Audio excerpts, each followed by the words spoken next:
So I'm going live. I'll have the link dropped in here in just a second. Takes usually like 30 seconds for YouTube to do its little thing and for me to grab my link. There we go. Takes you.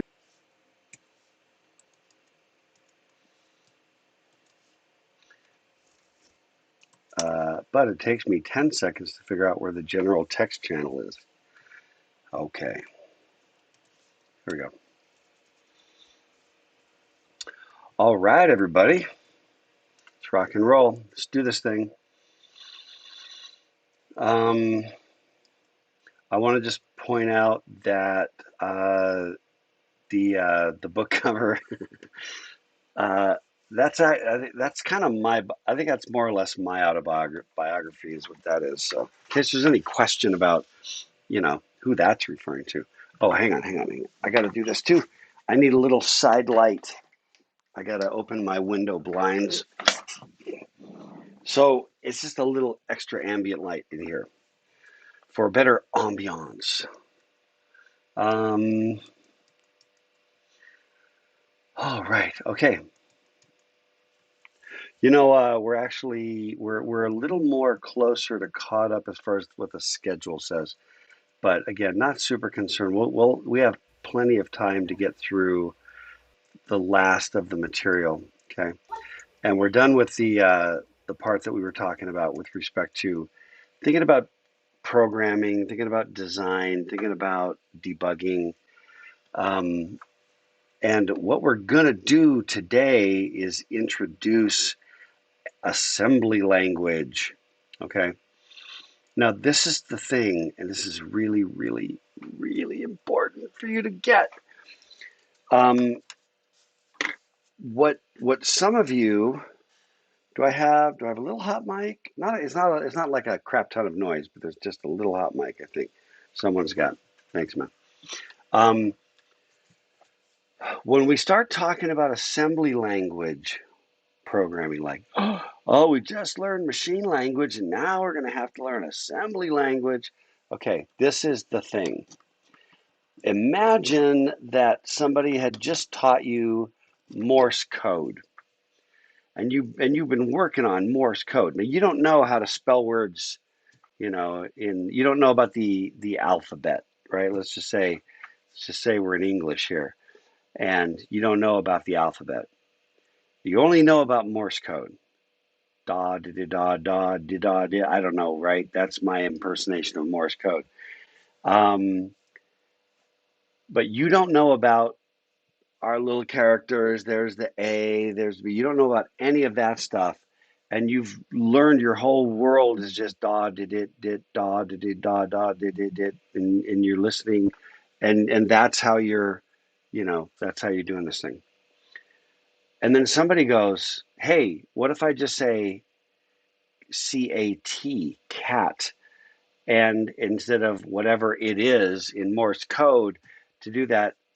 In other words, it's the same language, it's just a higher level of abstraction to represent the exact same thing. Okay? That's the key. That's what you just have to get here so you understand this is not like, oh, now there's a new thing. It's the exact thing we were just doing with machine language. But instead of saying 0001, you can literally say and.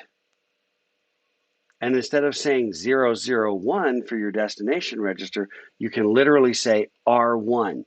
You literally type like and R1, comma, and I want to take whatever, R2, add it to R3, put it in R1, right? And R1, comma, R2, comma, R3. Done. That's easier, okay? So we're leveling up in the sense of abstraction. It's actually easier from a skill perspective, okay? It is easier from a skill perspective. So it's actually, I don't know, again, you've been learning how to play guitar on a crappy guitar, and then suddenly you put a nice guitar in your hands and things you were struggling to do are now actually easier. Okay, that's what assembly language is. Okay, so I want to just give you that little bit of a disclaimer, so going in, so you understand what it is we're trying to do here. Okay. And as we've been doing, I'm just going to rock and roll. We're just going to go. If you're getting it, that's great. Tag along if you need to, make a note, like what time stamp we are in terms of class. Double back to that to review it again, then do what you have to do. Okay, so here's the thing. What we're kind of introducing you to right now in a sort of a loose sort of way is the notion of language abstraction. Okay, we talked about abstraction from the very, very beginning. Well, it turns out that that programming languages partake of this notion of, kind of what's the level of abstraction? How much detailed crap do I make you hang on to, right, to program in this language?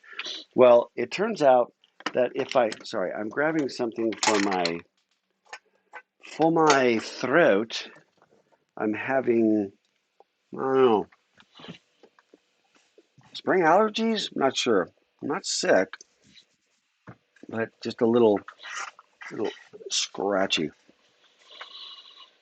Um, when you're writing programs in Python, which I think almost all of you have done, unless you did whatever we taught in previously. What did we do before Python? Java? C++? I don't remember. Whatever it was, some of you might have done that, gone away, come back, and then the program's a little different. But let's just say Python, since I'm pretty sure that's what most people have done. And when you're writing in Python, you get to not care about a lot of details. I can just set up a little for loop, and then everything that I need in the little loop is indented. It's very easy. C++, I would put the squiggly brackets around, the little block. But the idea is just really the same. There's a lot of stuff kind of given to you that's made a great deal easier. Well, the lowest you can really ever get is machine language, which is what we've been doing all the way down, literally programming with ones and zeros. That's as core, get your hands dirty, as kind of exists. Assembly language is just one level removed from that. Okay? For the most part, there are exceptions, but for the most part, and certainly true of the LC3, which is our little machine we care about, there is a one-to-one relationship between a machine code instruction like 0001, 000, etc., right? That was just an add. Then it was register 0. And I could keep going. And you'd actually, like Morse code, you'll pick it out now, especially if you've been doing the homework and getting a little bit more fluency. Well, the relationship between that machine instruction and the assembly instruction, add R0, comma, whatever, is one-to-one. That assembly instruction generates one machine instruction. Every assembly instruction generates one machine instruction. Again, there exist exceptions out there in the world where there's an assembly instruction that might generate more than one machine instruction. But as far as we're concerned, it's a one-to-one correlation, okay? And all we're trying to do is make this easier. That's why assembly language showed up. You can easily imagine when the very first, computer was working, there were no tools. There was no, fancy schmancy tools. all you had was just the ones and the zeros. Well, that's how you programmed. And probably using those ones and zeros, you wrote a little program that we would call an assembler. A program takes assembly language code and converts it into machine code. Okay? Literally, that's all we're doing. The assembler takes assembly language, looks at it, and converts it. The exercise here for you guys when we get into the homework is going to be to just play assembler and to do that conversion. I'm going to show you the syntax to do assembly language, but it's not hard. It's not complex. And you already know how to do machine programming, machine code programming. And this just overlays directly on that concept. After that, programming just gets a little easier. And I'll explain a little bit more about why it gets so much easier. And we'll introduce an idea that we call the symbol table. The ability to use sort of labels. Labels is very handy, right? You know how we had to like calculate all those PC offsets and do all that crap? Well, what if we didn't have to do that? That would be very, very good. That's what, okay? So look at this one. Don't look it up. What is it? And I would love to take some audio on this one and or chat. You know, first thing you do, you look at the leftmost 4 bits, right? Because that's the opcode. The opcode tells you how to interpret all the other 12 bits. So I look at the opcode 0001. What's the instruction?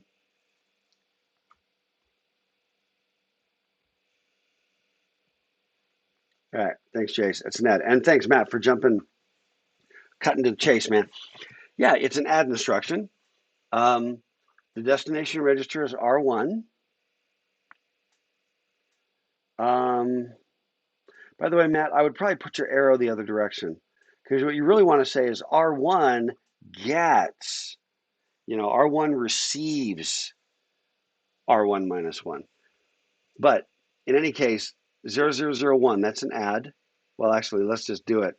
Break it up. There we go. There's the opcode 0001. Destination register 1, source register 1. The bit 5 is set to 1, which means we got an immediate value, -1. So I'm going to take whatever's in register 1, decrement it by 1, put it back in register 1. This is the syntax, okay? Except actually, I think this has a bug in it. I think it needs to have a, I don't know, Walter, maybe you can like correct me or double check this real quick. I think that this is supposed to have a pound sign in front of the -1 in actual LC3 syntax in the simulator that we have. Could you confirm, or anybody can confirm or deny, but I figured I'd pick on Walter. And Walter, if you're not, trying to time slice with something else right at this moment, but I think it might need a pound sign. Okay. Why are we subtracting 1 from R1? Yeah, we don't care. We don't care. That's the answer. Trick question. We don't care. I don't care. Social contract. We're just doing it. Okay. Now, here's another approach. So we've got this add R1, -1. Oh, I know what I'm doing here. That's not syntax. That's why. This is just breaking the thing down like to the requisite chunks. Okay.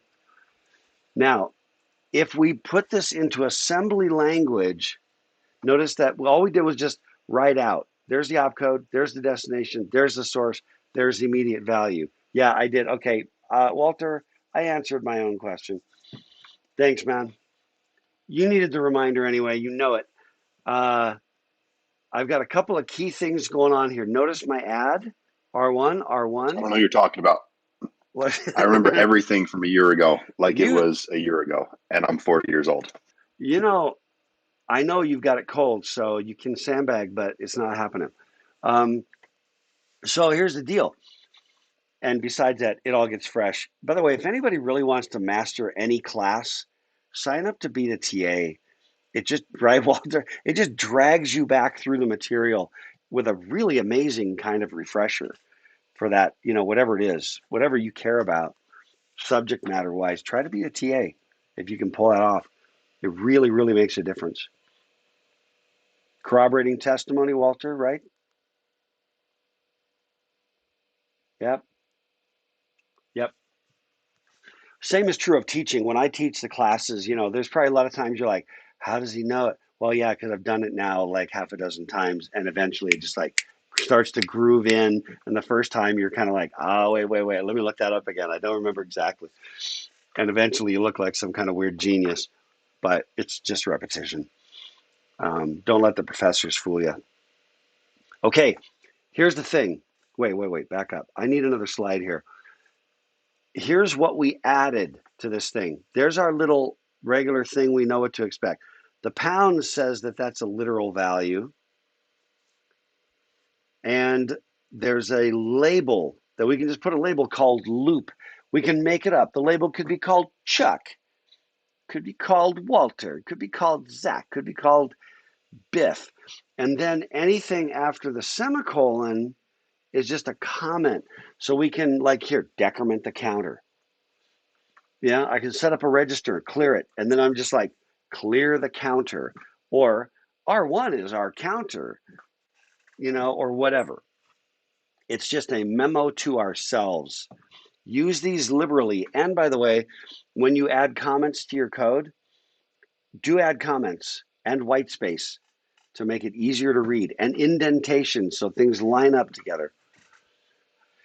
Some of you, it's going to all be left justified, but you got labels, indent everything else in from the label so you see all the instructions together. Comments after that. Be generous with making it easy to read, because when it's easy to read, it's easier to debug and to understand. You have to keep less in your head because it's visually represented. Okay. And for the love of all we hold sacred, please don't make a comment like semicolon, add -1 to R1 and store in R1. You know why you don't want to put that in a comment? Do you know why? Because it already says that right there in the assembly language. And I know the first temptation when you're learning a new programming language is to, like, in your comments, you're like documenting what the language syntax is. Don't do that. Don't do that. Because when you then do understand all the syntax, it's going to be just the dumbest comment the world has ever known. Add -1 to R1. Not useful. Literally, it's what the thing says. So what we're going to do is we're going to do an assembly language program to try to just introduce you to the syntax. Okay? Are you ready? Are you ready for this? And actually, before I do it, here is an example of a program. And actually, what I'm going to do is just show this to you first. And then I want to introduce a couple other ideas. And I also, and Walter, if you wouldn't mind making a note, I'm not like really happy with this organizational structure. Yes, these are my slides. Yes, I built this. No, I'm not happy with it right now. I think it's got to evolve a little bit. But I'm not going to get all the way deep. I'm going to come back to this, and then I want to just look through it and do a little bit of, we talked about the engineering thing. You don't know, right? You don't know these things. You don't know how to change the water pump on a Buick Century station wagon, right? Neither did I. We're going to walk through how would we figure this out, okay? Before we do that, I want to start with just clarifying, and again, these are a little off, but these are the parts of an assembly instruction. There's a label, which is optional. Doesn't have to have a label, but it can. When you put a label in, the assembler remembers where that is going to go in memory. So later on, I can talk about and refer to loop. Now, instead of having to calculate the offset for the PC myself manually, the assembler will do it for me. So when I do a branch, I can say branch and then say branch to loop. The assembler will go, well, where is loop? Oh, loop is the incremented program counter minus, 17. And then it'll just encode that. Actually, I don't even know if that fits in the bits we've got. PC offset 9, yeah, of course, that'll fit. Does that make sense? And we'll talk and we'll get more detailed about how to use loop, okay? Then comes the opcode, in this case add, then comes all the operands, and then comment. Comments are optional, labels are optional. There's always got to be an opcode and the relevant operands. Okay? That's required. Now, I want to back up, and what I've got going on here, I want to go back to this program, and there's a couple ideas. Here's the challenge. I'm gonna show you really quick 2 tables, and I'm gonna throw it out there, and then I'm gonna bounce off of it because we're gonna keep coming back to it, okay? But I just want to show it to you. We're gonna do Pseudoops, which is this table. There are 5 of them. And we're going to do this table, which is trap instructions or trap codes. Okay? Now, I've got a couple ways I could teach this. One way would be, and I'm going to go back to our program, but one way to teach this would be like, okay, I'm going to briefly try to explain what traps are, and then we're going to do a whole thing about the trap instructions. But the context gets lost really fast. Same with the assembler directives. Context gets lost. What I want to do is look at an actual program, and as we're looking through that program, just look at each one, and then like go look it up. Okay, that's what I'm trying to do here. That's the method to my madness. Okay, so right out of the chute, semicolon. That's comment, right? That's comment. The comment. So everywhere there's a semicolon is a comment. And this white space, now it turns out in our assembler, you don't actually have to have a comment in order to have a blank line. You can just simply have a blank line, and the tool we use doesn't care. So you don't need to clutter it up with semicolons just to have white space. But if I want to say something like, here's the inner loop, I can say that. Or if I want to say something like, what the crap is this thing, so you don't have to guess, this is a program to multiply a number by the constant 6. Right? Tell yourself what it is. Explain little tricks you're doing to yourself, whatever that happens to be. Okay? So comments, that's easy enough. And remember that that's one of the things that's in our standard thing. It's optional. You don't have to have it. They don't all have a comment. That's all right. And by the way, I remember the first assembly program I had, and the teacher required that we comment every line. I think that was bad. Looking back, when was that? It was are you ready for this? It was 1983. Yeah, I was in my 20s. But I still remember every comment was stupid. My program, I did exactly what I said you should not do because I did it and it was really dumb. But I also think as a professor now that from a teaching perspective, from a pedagogical perspective, I think it was a bad requirement to tell us to put a comment on every line. I thought that was bad. Okay, here we go. Let's go. .org. Or is it orig? Is it origami? What is it? Okay. Now, I will tell you this, and I'm going to jump over to that table with the assembler directives. Whenever you listen very carefully. Listen, please. I beg you. Okay, hang on. Listen to the kernel. Okay, listen to me. I beg you. Are you listening? You have to listen to me on this. If you see a dot at the beginning, that's dot origin right there. Dot blkw. Dot fill. Dot end. Okay, if you see anything with a dot, it is an assembler directive. And the following is going to throw some of you for a loop, a possibly irredeemable loop from whence none shall return. Some will return, okay? Here's the deal. Here are the assembler directives. They're sometimes called pseudoops. Okay, now, why are they called pseudoops? We already have opcodes like, let's back it up. LD and BRP, which I'll explain a little bit more on that branch. Halt, we haven't talked about. But right, we've got some instructions you recognize like LD and add and BR, which we'll break that down a little more like what's the P? We didn't talk about that before. Okay, those are instructions that are part of our program. They are machine instructions that are bytes within our program. Are you with me? All of these assembler directives are instructions to the assembler on what to do.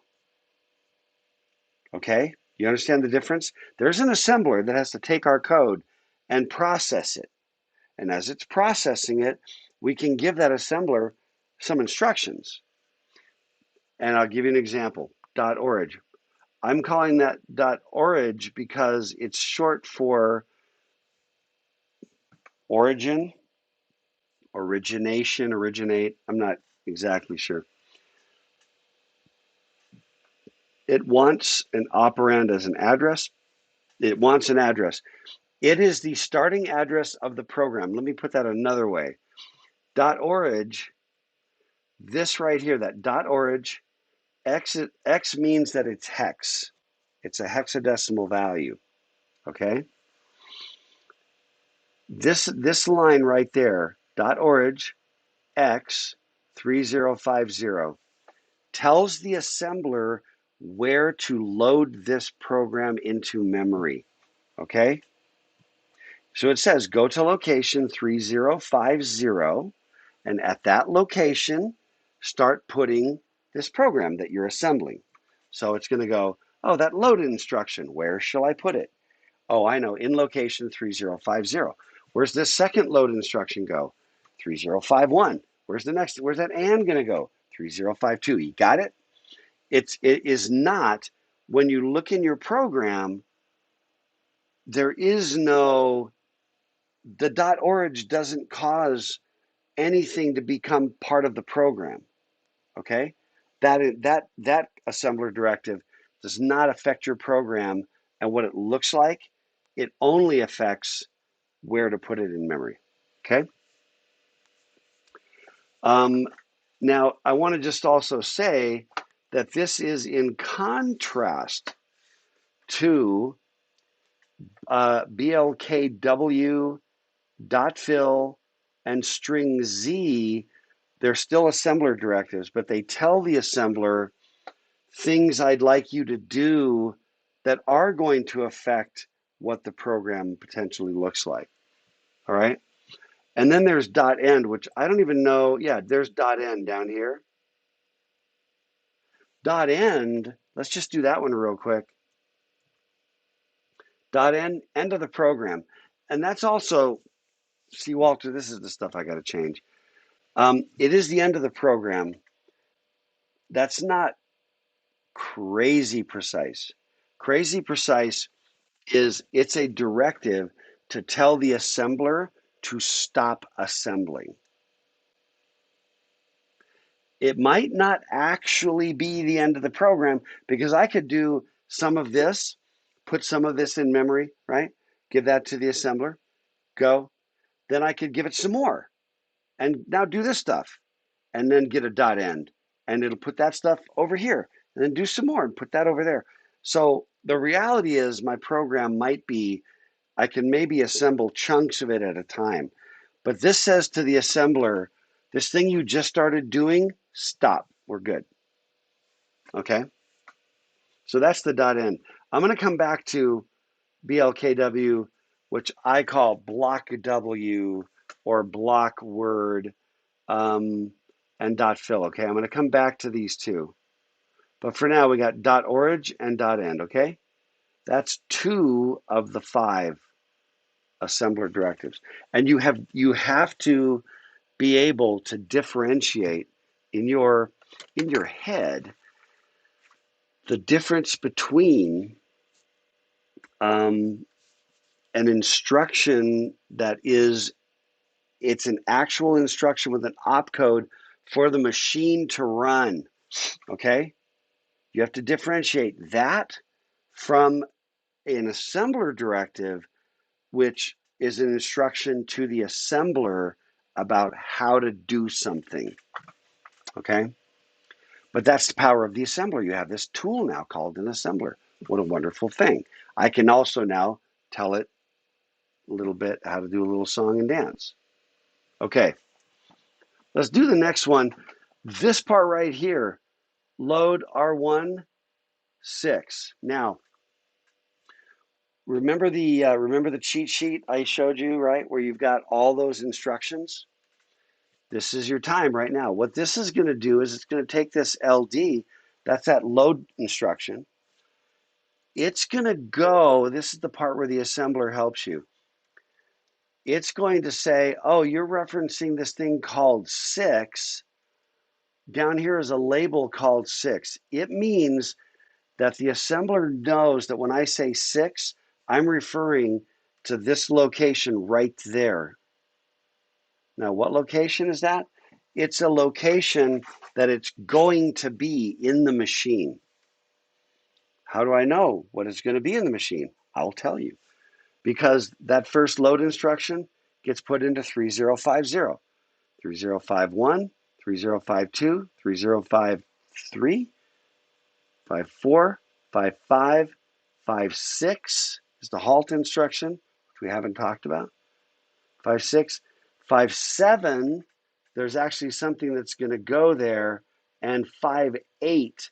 So 3058 is the same thing as the label 6. When I say the label 6, I'm referring to the address value 3058. So when this wants a PC offset, what's that want? A PC offset 9? Probably. When that wants a PC offset 9, that 305, this is going into location 3050. The program counter has already been incremented.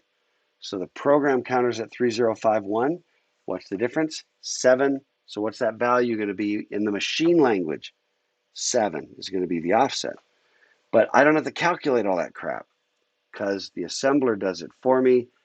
I have a label called 6, and I refer to that label up here. Okay? This load does exactly the same thing, only refers to number, which is over here as number. Okay? Again, I'm going to talk about these two assembly directives. There's an AND instruction. Again, you already know what this is going to do. It's going to be 0001, then it's going to be 011 and 011, and then it's going to be a 1 for a literal value, an immediate value, and then everything else, the next 5 bits is going to be 0. I mean, you already know what that's going to turn into just because add's about the easiest, right? LD, we got to look it up probably. I mean, I can make my best guess, but we probably need to look it up. Oh, then I got a comment over here. Clear R3, it's going to contain the product. Nice. Now we know what that is. Oh, R1 keeps track of the iteration. Thank you. Okay. Once again, I make a label. I put again, I save that value. I'm like, okay, 50, 51, 52, 53. So again refers to the address location 3053. It's just an add instruction. You know how they work. You know what they look like in machine code.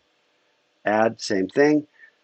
Okay, this branch instruction is something we have not introduced, I don't think, is that when you introduce the branch instruction, that BR, you can actually tack on as part of the instruction N, Z, or P in any combination, and it'll tell you like what are the bits you care about.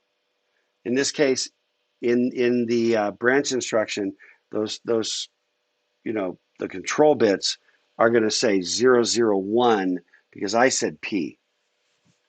If I said NP, it would be 101. If I said NZP, it would be 111. Okay? I hope that makes sense. And what this says is when I get to that positive value, or while it's positive, branch to where? This label. So I'm just going to go, the incremented program counter is here. So I'm going to go backwards. 1, 2, 3. So that should be -3 in that instruction. That's how far I'm going to bounce back up. Again, you know, if you've been doing the stuff, if you have not been doing the stuff, then you are falling behinder and behinder.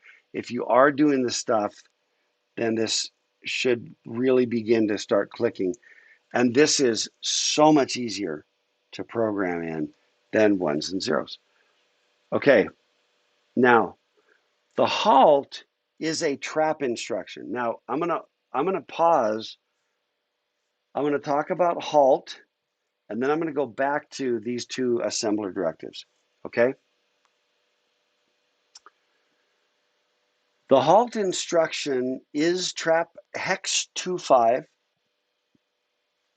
and it turns out in the LC3, the built-in trap instructions, which we really haven't even gotten deep into. We're going to get to those when we get to I/O. For now, all you really need to know is how to use it.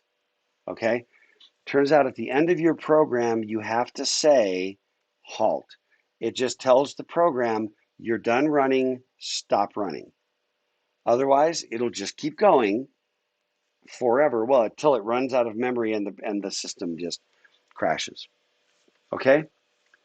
So halt has to be there at the end of your program to tell the processor to stop running. Okay. Now you'll notice an interesting thing, and there's a bit of an analogy, a bit of an analogous situation. You have halt over here, which is a trap instruction. It's a system call to the processor to do a certain thing, in particular, to stop running the program.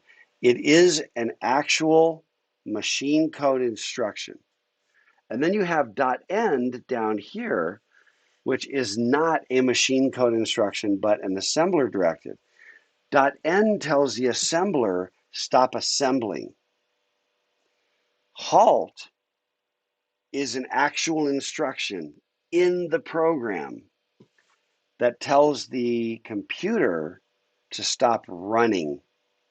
Do you see? You've got to be able to see the difference, okay, between the halt instruction and the .end instruction. Okay, let's talk about blockw and fill, okay? Oh dear. Oh, am I going to make it? I don't know. Short night last night. Not enough sleep. Okay, blockw. Here's what blockw does. Blockw and .fill are similar. They're interesting. Now, it says it allocates n words of storage. So I could say 1. I could say 10. I could say 1,000. I could say you know, some number. I'm telling the assembler to put this label in the symbol table. Save that label. It refers to this spot. You got to know what that is. And I'm saying just reserve one spot here, skip over it. Like put away the number that goes, put away the address that that number is going to refer to. Save that.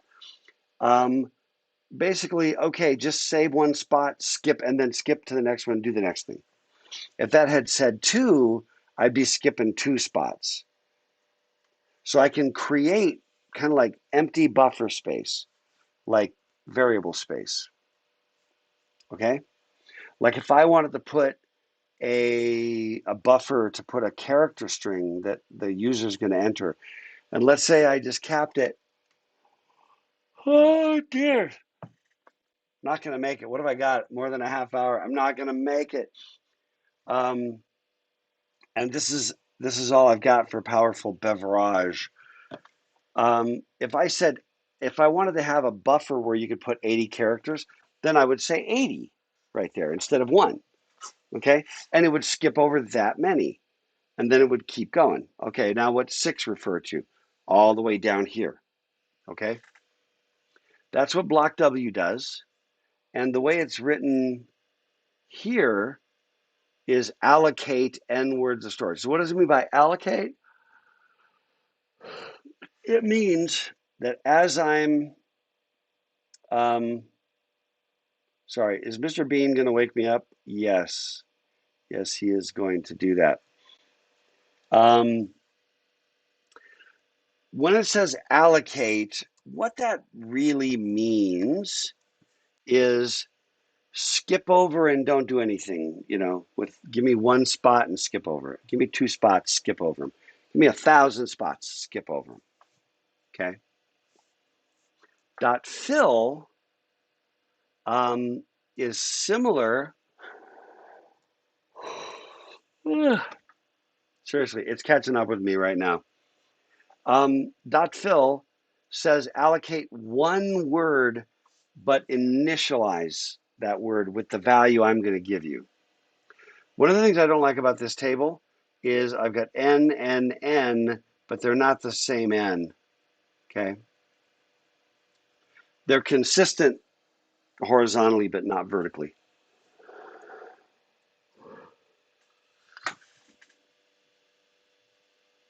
The dot fill basically says this 1 spot that we're calling 6 is going to get a value, and the value is going to be 6, the number 6.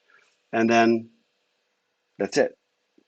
But again, so is there going to be an actual 6 in your program? Yes. But it's the assembler that's going to put it there for you. How would you do this if you were just writing your program in machine code? Well, easy. I'd have the halt instruction, and the next thing in memory that I would have would be nothing. I'd skip over 1 spot, and then the value 6. That's what would be in memory. This is instructions to the assembler to put these things into memory. Okay? Right on.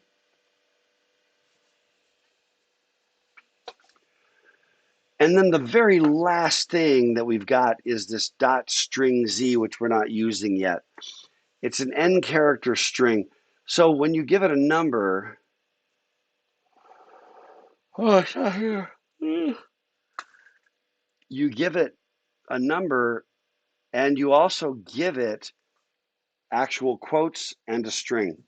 And what it does, no, sorry, you don't give it the number. You just give it the string. And if I give it a string like Chuck, C-H-U-C-K, that's 5 characters, it will allocate n plus 1. Why? Because C-H-U-C-K and the value 0, which is how we null terminate strings. So it'll take whatever I give it for a string, it'll allocate that many spots, it'll put capital C, lowercase h, lowercase. It'll just put those into memory, the ASCII values, and then after that it'll put a 0. Stop yawning. Stop doing this to me. I know I'm doing it to you. Am I triggering anybody with the yawns? I want to just apologize. Uh, okay, that's the pseudoops. And then the trap codes that we haven't talked a lot about will just tell you that these are built-in functions in the hardware, in the system. And if I say trap 25, trap 23, whatever, or if I simply say in the assembly, halt, in, out, get C, put S, I can just say these as if they were operations or opcodes. Um, I'm kind of doomed on my 4 o'clock class, right? I'm going to sleep through that while lecturing. It's going to be very, very brutal. Yeah, Alchi, what?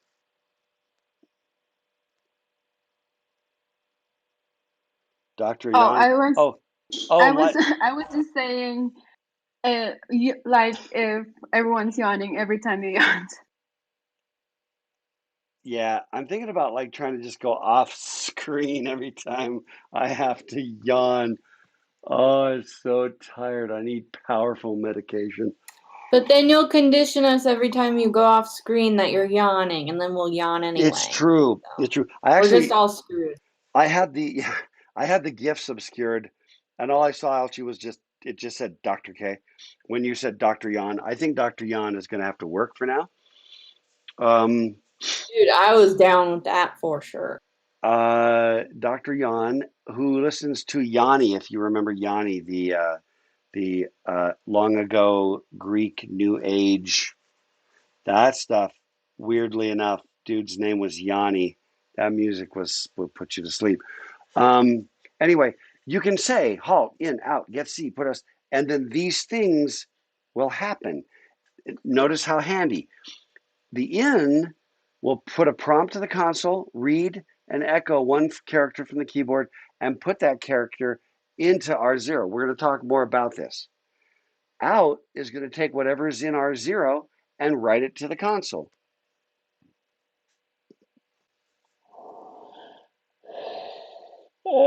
You have to forgive me. I beg you. I beg you.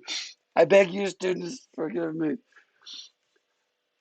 Okay, I will tell you that out is very handy. In, I don't think is crazy handy.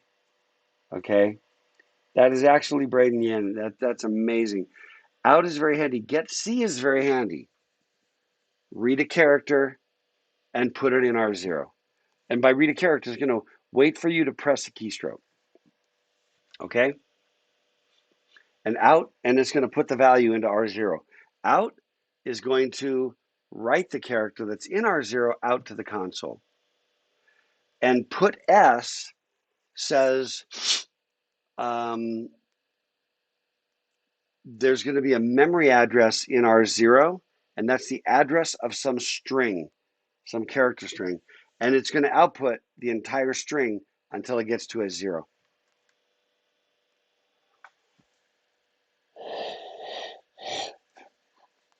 Yep.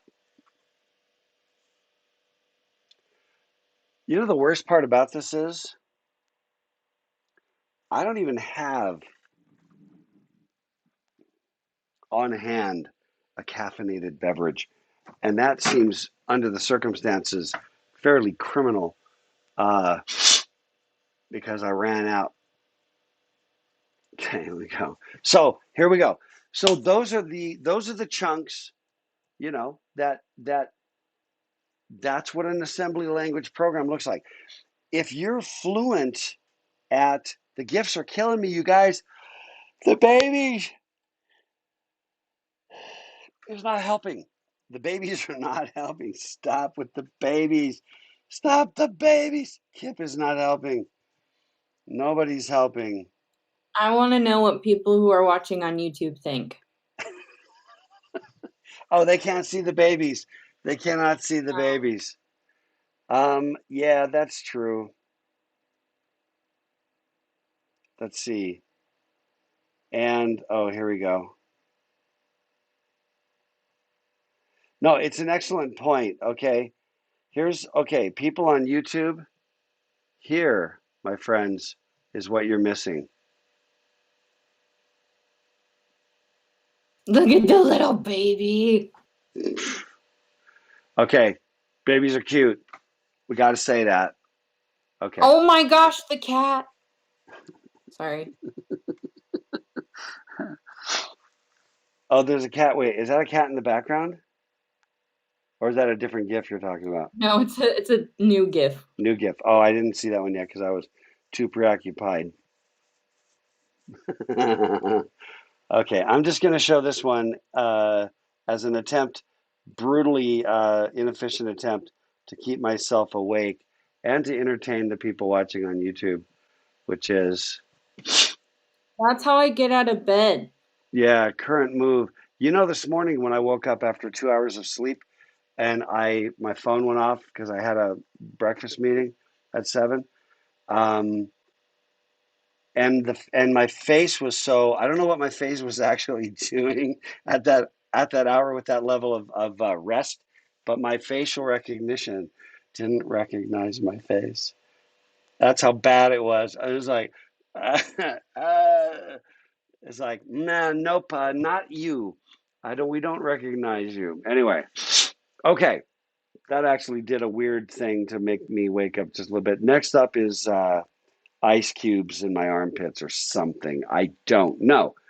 Now, what we're going to walk through right now is this process by which the assembler takes your program, okay, and turns that program. By the way, the cat is absolutely current mood, right? That is current mood.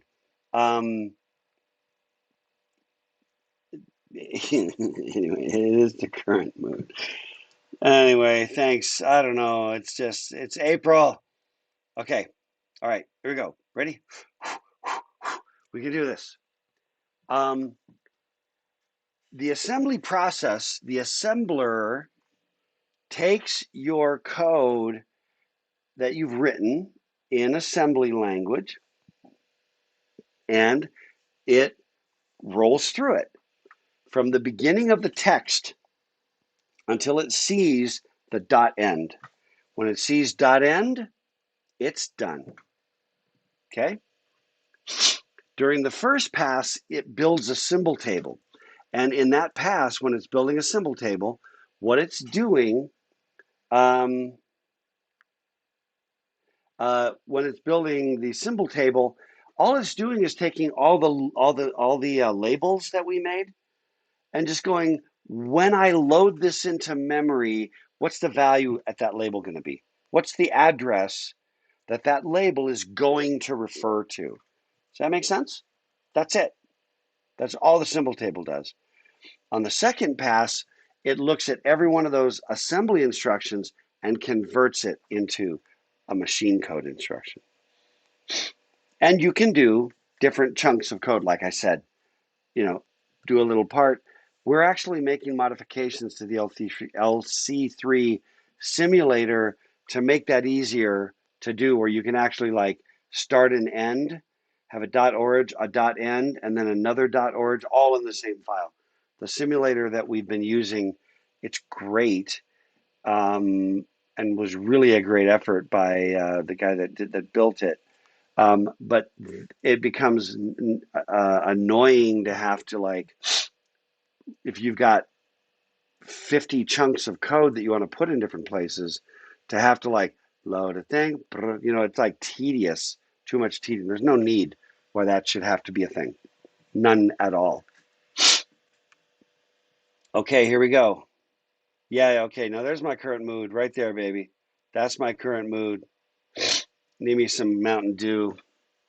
Okay, here we go.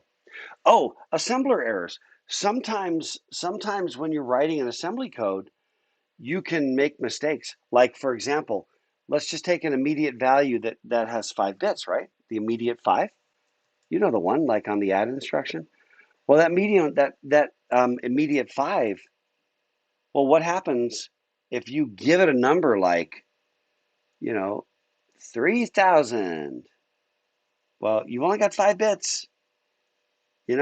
That's like positive 15 down to negative 16. You can't do it. In machine language, you wouldn't even try because you've literally got 5 bits and all you can do is flip them on or off. You know what I mean? When you're coding in machine language, you literally can't overflow that thing because you only have the 5 bits and you're going to give them values. And the biggest value would be, I mean, they're all on or what, whatever. That's the biggest. That's -1. You know what I'm trying to say.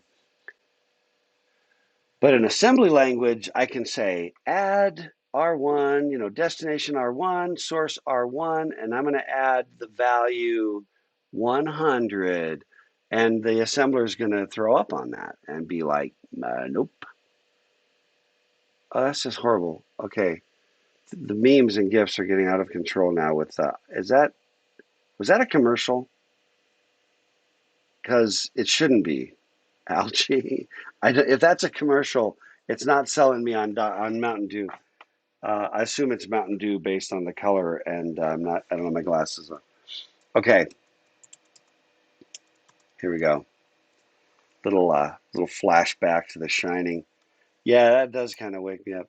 Josh asked a question Oh, that hasn't. yeah, Josh. Oh, yeah. So now Josh, I missed it He's because the it was. only one focused on what we're supposed to be focused on. I know, right? Good. I'm not even focused, but Josh, thank you for bringing us back.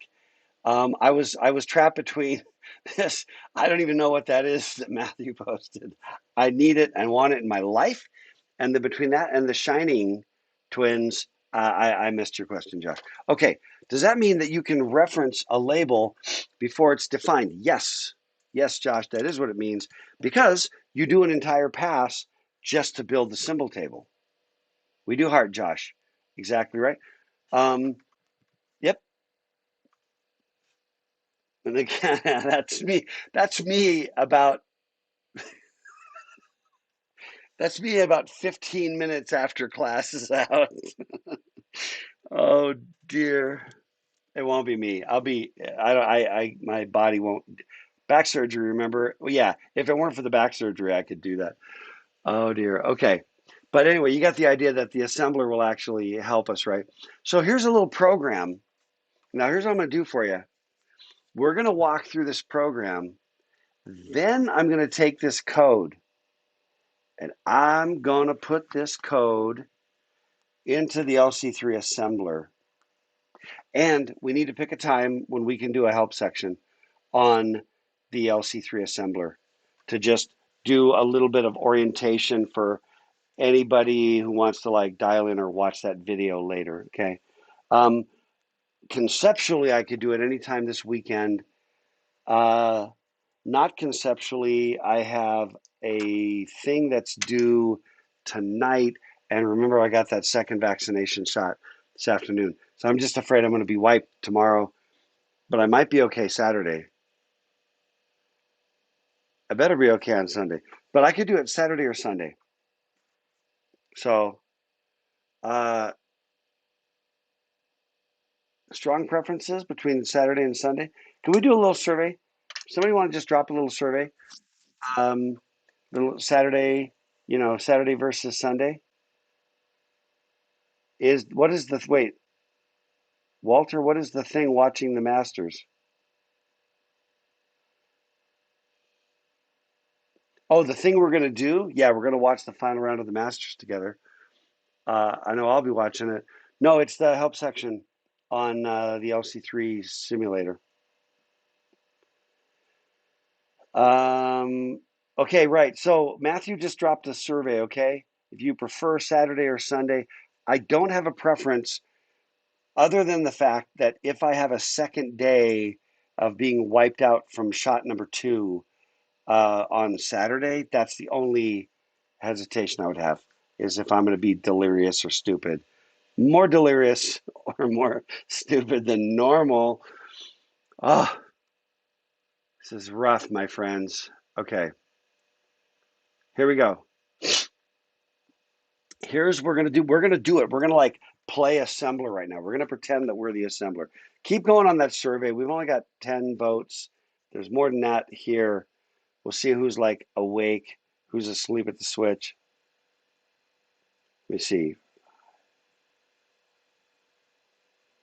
There's like 20 plus. That's yeah, I'm right with you, right with you. There is a heavy temptation to just like out of just spite, just keep bumping it up. Um, yeah, I probably lean towards Saturday if there is a tiebreaker. No, C, stop it, Matthew, or whoever. Sorry, Matt, it probably wasn't Matthew. Who's jacking the system here? Oh, C is no preference. Oh, thank you, Eddie. I revoke my weird instantaneous criticism of C. I recognize now it's brilliant. So thank you. That's why I Oh, waited to respond. I knew okay. you'd get it. And then Matthew added the key there, so we know what it means. Thank you, Matthew. Okay, let's do it. So here's our dumb little code. It doesn't do anything, right? We're just gonna loopy loop. So we make our first pass. We look at that semicolon, comment, ignore, comment, ignore, ignore. Okay, dot orig goes 3001. That says that we got to save that value away. Now we have this thing we call the location counter. It's like the program counter, okay? It is like the program counter, except that the program counter, remember, is a register that is in the LC3 computer. It's an actual register in the hardware. This LC is like a little projection into the future. See? It's a projection. It's like, here's where we're going to put this. Okay? So here's the key. We go 3001. We check out this next one. Now, we know that the location counter is at 3001. We increment it. Okay? Now check it out. You have to play a little game in your head to go, in our program, there's going to be, yes, Texas, we're going to see the future. In our program, at location 3001, there'll be this instruction, right? LD, hey man, no clue. I'm still teaching, you know? The hired help, you know? Anyway, so let me see. No, they didn't bring any. They didn't bring me any stimulant, which really, actually, now that I think about it, makes a great deal of sense. But I failed. Okay, so what we're doing here is in memory at location 3001. There's going to be this load instruction. So the LC is bumped ahead of that. Why? Because the next instruction is where the program counter is going to be, right? When the program counter loads this instruction from 3001, it's going to get incremented. It's always, all of our offsets are calculated from the incremented program counter, okay? Okay, by the way, that again, there's the comments on the right. Another comment, and now it gets to this instruction and it goes, oh, there's a label. Okay, now the definition of a label, cleanest way, left justify your labels and then put all of your assembly instructions on a same indentation. It's not required, but it'll make it readable.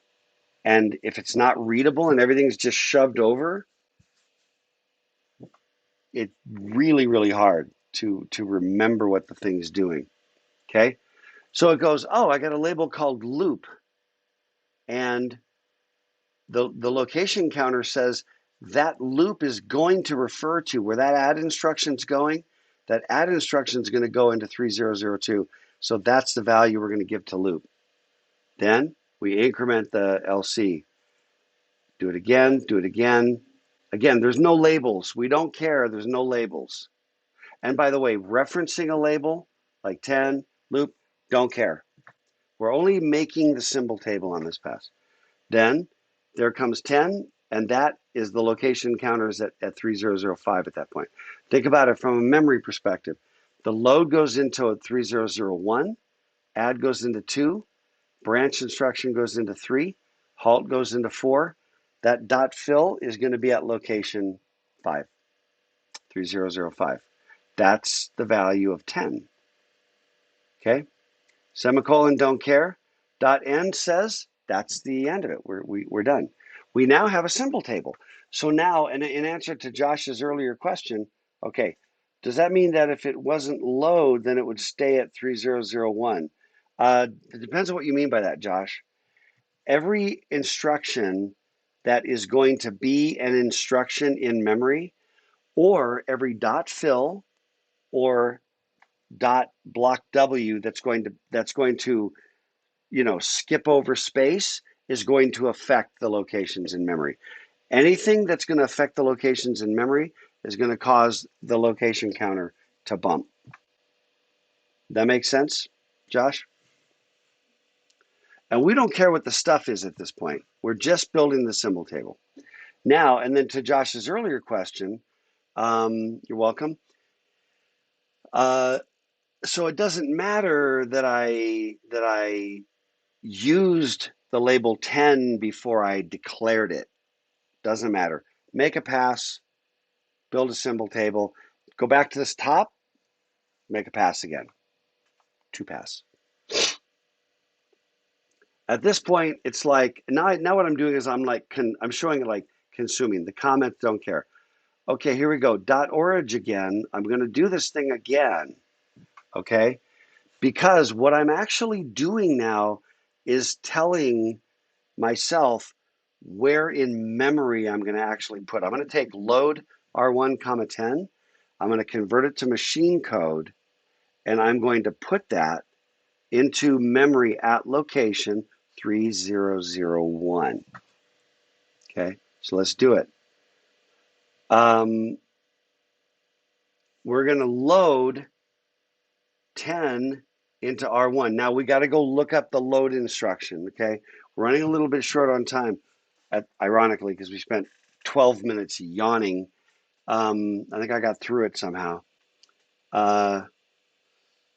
But you look at the load instruction, which I believe, if I remember correctly, has the 4-bit opcode for load, 3 bits for the destination register, and then 9 bits as a PC offset to designate the location where I need to grab that value and put it into the register.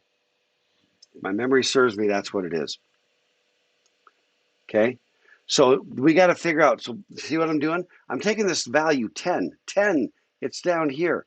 Well, to make the machine instruction, I have to calculate, that offset. I got to calculate the offset, PC offset 9. So what is 10? I've got the location counter, which is, when this is really running, that's going to be an incremented program counter. It'll be 1 more than that. So I got to add 1 to that. Then I got to take 3005, which is the memory location that 10 refers to, subtract those. That is my offset, 3. Now, if you look at it, you can also see incremented program counter will be on the add. 1, 2, 3. Same way you did when you were doing machine language. All right, and then what I'm doing next is convert this entirely to machine code. The load, that's the opcode for the load. That's register 1. That's the value 3. Boom. 3001 is cooked. Keep going. Now this one is easy because it's add instruction. You already know it. I mean, I'm just jumping to it, right? There's the add, destination register, source register, immediate value. See it? That was easy. Branch to loop, branch on positive to loop. What does loop refer to? 3002. So it's just branches just back to this previous instruction. Should be able to do this in your head already. When that's running, the program counter is going to be incremented. So that's going to be back -1, -2. So that's got to be -2, but let's just see. Location counter is being incremented. Every time we go to the next line, we increment the location counter. We take that, we add 1 to it, we subtract that from what it is that loop refers to, which is location 3002. Boom, FFFE. You can trivially figure out that that's -2, because if you go FFFE, FFFF is -1, and if you add 1 again, it's 0. So you were at -2, -1, 0. Okay, so I now have my offset. Here we go. Ready? That's the branch instruction. That's NZP. P. And then that's my offset. This is the halt instruction, which is that's the trap instruction. And then that's hex 2, 5 hex. Okay? Now, this next thing, by the way, is really important. And a lot of you are going to miss this on the exam. And some of you will miss it over and over and over again. Okay? This instruction right here, this pseudo-op, it's part of the program. .orig, not part of the program. .end, not part of the program. But this .fill, it says put the value hex A in this spot. So let's do it right there. Okay? It's part of the program. So you're going to be tooling along here, and you're going to go load, then you're going to go add, then you're going to do a conditional branch, then you're going to do a trap 2.5 hex, which is going to say stop, right? Stop running the program. After that is a value just sitting there in memory, but it's part of the program. Same way that variables, when you write programs and there are variables are part of the program. .end says we're done. Boom, that's our program. Now, this is what you're writing right now. This is what you're writing. Then what you're going to do, actually, do I have one going the other way? Right? This is what you're going to do from now on. Okay? This is what your program is going to look like. Now, you're all reasonably intelligent folks. Which one would you rather do? I don't think it's much of a contest, actually, about which one is actually going to be easier. That one or this one?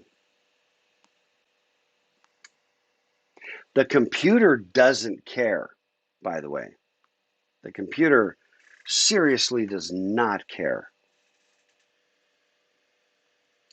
And then I already said this, but I just want to say, like I said before, that you can have more than one chunk of code. And in the real world, that's actually what you do. You assemble some assembly stuff, compile this program, you link them all together, and then load that into memory. That's what compilers do. I mean, compilers compile all your code, and then there's a thing called a linker that links them all together into an executable file. And then when you like double click on that executable file, that loads that file into memory. In the LC3, we do all of it in the same step. The assembler is also really, well, it's not a linker. You kind of have to do that yourself. But it is a loader. It does put it into memory.